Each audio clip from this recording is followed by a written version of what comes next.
Peace, people. Welcome to the latest episode of Rough Draft. I am your host, Roberto Savio, and in this episode, I'll be celebrating Latino Heritage Month and give you my thoughts on the current state of the Afro Latino movement.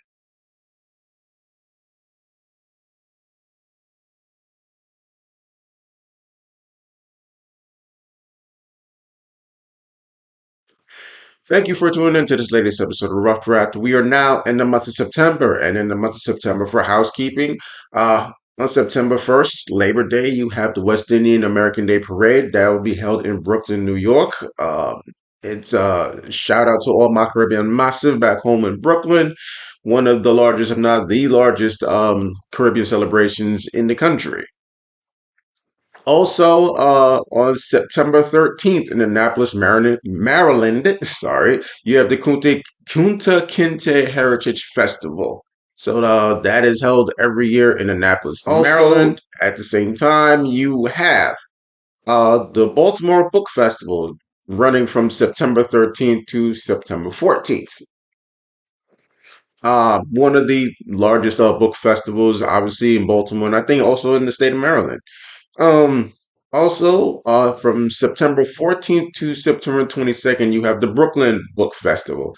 I've been fortunate enough to actually attend the Brooklyn Book Festival, not as a vendor, but I've been able to go there as an attendee. Also, September 21st, here in Raleigh, actually in Southeast Raleigh, you have the Mama Africa Festival. So that runs, I believe, from 1 to 6. That's in the southeast part of the city, in Raleigh. And also on September 21st here in Raleigh, you have the Fiesta de la Pueblo. Fiesta del Pueblo, sorry.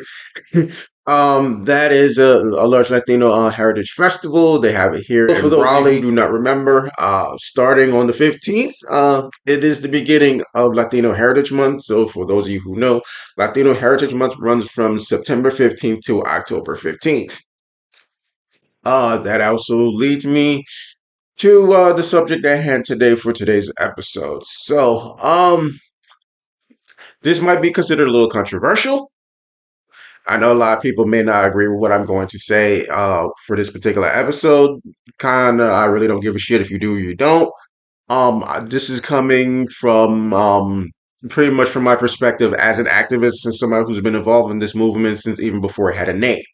So I've been involved in activism for a very, very, very long time, probably from the age of like either 10 or 11, and I didn't really officially become an activist until about the age of 16.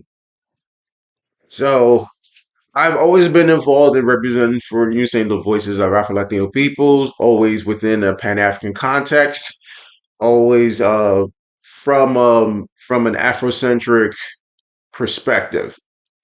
You know what I'm saying? And so a lot of what I feel as far as the current state of the Afro Latino movement, I do not like it.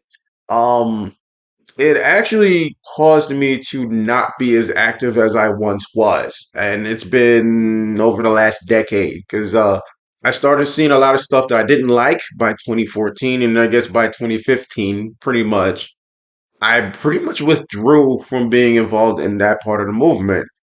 I'm still a Pan Africanist, I'm still an activist, but there was a lot of stuff that I was seeing I did not like. I still don't like a lot of what I'm seeing. There's just a lot of things that have happened and are happening that I'm seeing that we do not have that same level of momentum. I'd say for the last maybe 15 years, there was just like a lot of stuff that like you had a lot of people just jump onto it because it really started peaking, in my opinion, like sometime after 2006. And it's just like, in my opinion, I think you had a lot of people kind of jumping on it as if it was a bandwagon, and they're kind of trying to twist it or use it as some sort of a springboard for their own personal agenda. Um, I've had a lot of issues with what a lot of people have done in the movement, and I think they've kind of tried to silence other people's voices in the movement as well. Nobody gives a fuck about your internet following because if that can't translate to what you're doing in the real world, who gives a shit? You know what I'm saying? I don't care what type of internet influence you have, whether on certain social media platforms. You know what I'm saying? Whether you're saying Facebook, TikTok, Instagram, whatever the fuck you're using, social media app that like you're big on. You know what I'm saying? Or people just kind of twisting it for their own personal gain and not really caring about what the movement is supposed to be about. I mean, number one, it's not necessarily an academic movement. It didn't start in the fucking classrooms, especially, okay, ethnic studies has been attacked since ethnic studies started. You know what I'm saying? So, nobody gives a fuck if you successfully defended your dissertation. Nobody gives a fuck if you have your doctorate or PhD.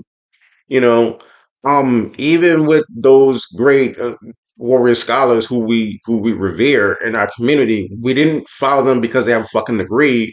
We follow them because you say they spoke to us about our condition. You know, say we didn't follow them because they have a goddamn degree because they have a doctorate or master's or a PhD.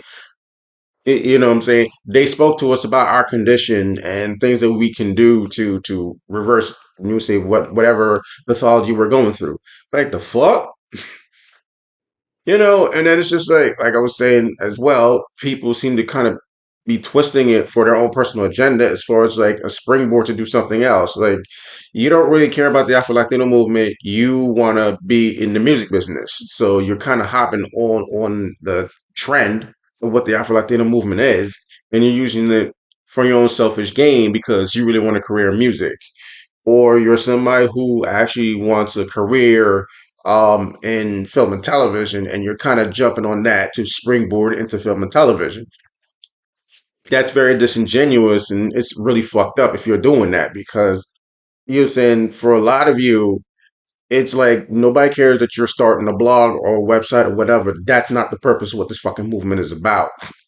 You know what I'm saying? And then it's also going back to the whole academia thing.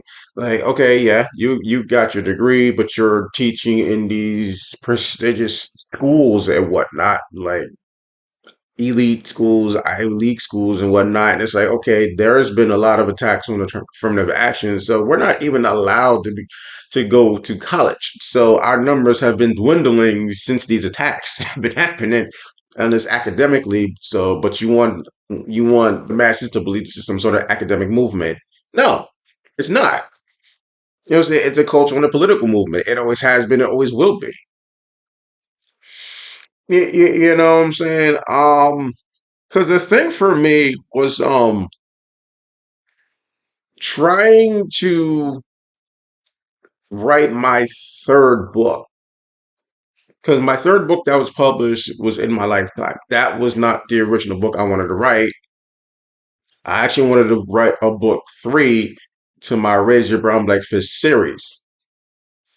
And the angle that I wanted to go in was actually forming an actual organization to be able to consolidate what we want to do, politically, economically, yes, educationally, and culturally, and be able to do it more in a Pan African context as an organization, as an actual institution, and be able to take us to that next level as far as being more involved with the rest of the African diaspora and having our issues and grievances aired and actually come up with ways where we can actually settle a lot of these issues that we have in our communities and help to uplift us.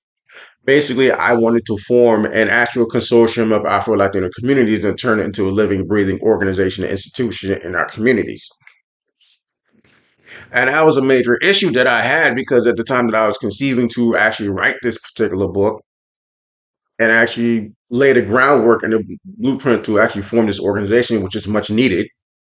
Um, You know what I'm saying? I was just seeing a lot of fracturing within the movement itself, and it's like a lot of people were kind of jockeying to be the face of the not the organization, the face of the movement, and just kind of imposing their own will and their own agenda as far as what they want to do. You know what I'm saying? I'm like, okay, for anybody who's actually really involved in activism, like it's not about your ego and it's not about you hijacking the movement for your own thing. It's about uplifting our people in our community. And it also seems like with certain people in there, it's like they're more interested in gaining recognition from the mainstream Latino community, and it's like these niggas haven't recognized it for over 500 fucking years. Why should we look for their recognition and acceptance now? You feel me? So as an activist, I very much disagree with a lot of that.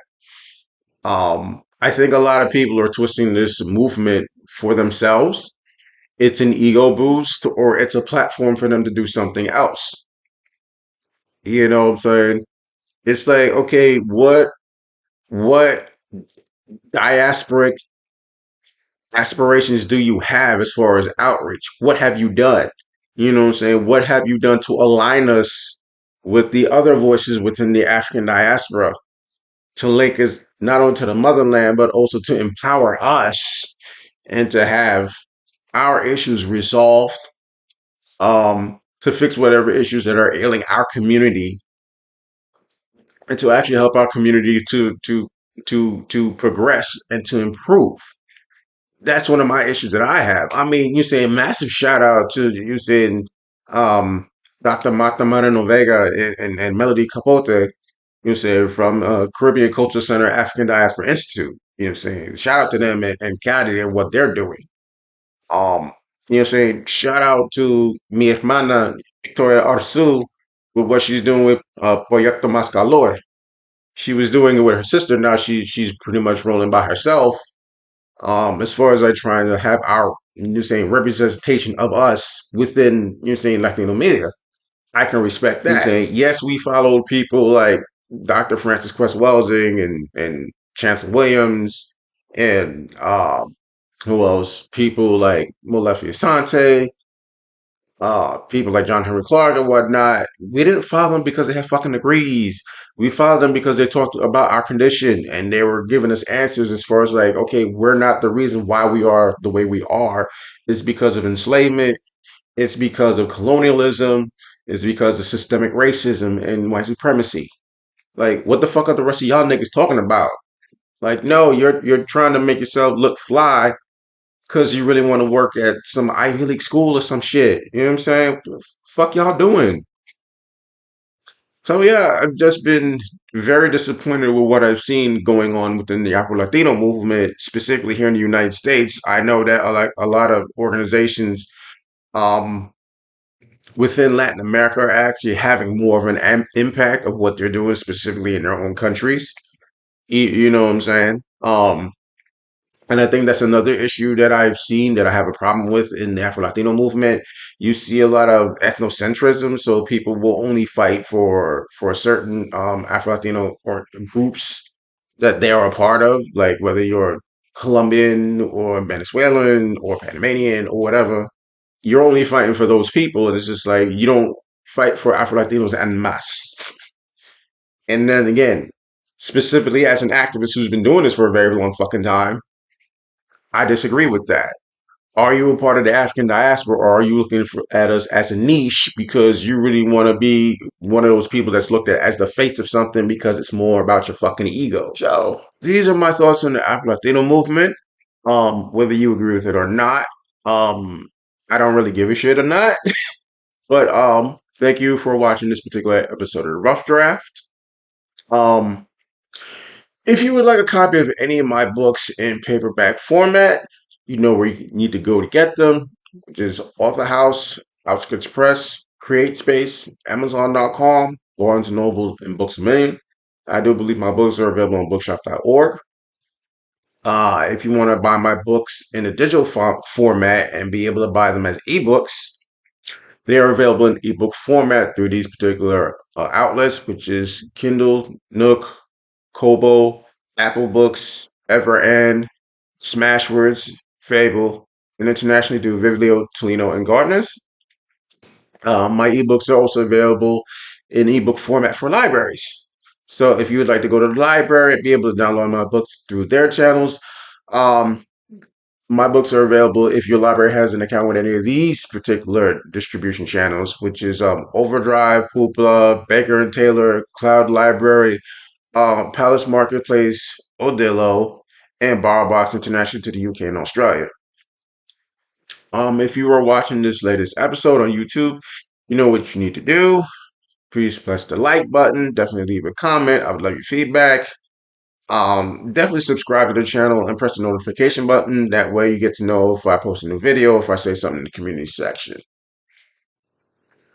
Well, thank you for watching this particular special Latino Heritage Month episode of the Rough Draft. So as I always say, keep the fist raised. I'm always on my literary grind, and I'll catch y'all soon in the next episode. Thank you for those new subscribers who subscribe to my channel, and I'll talk to all of you soon. Peace.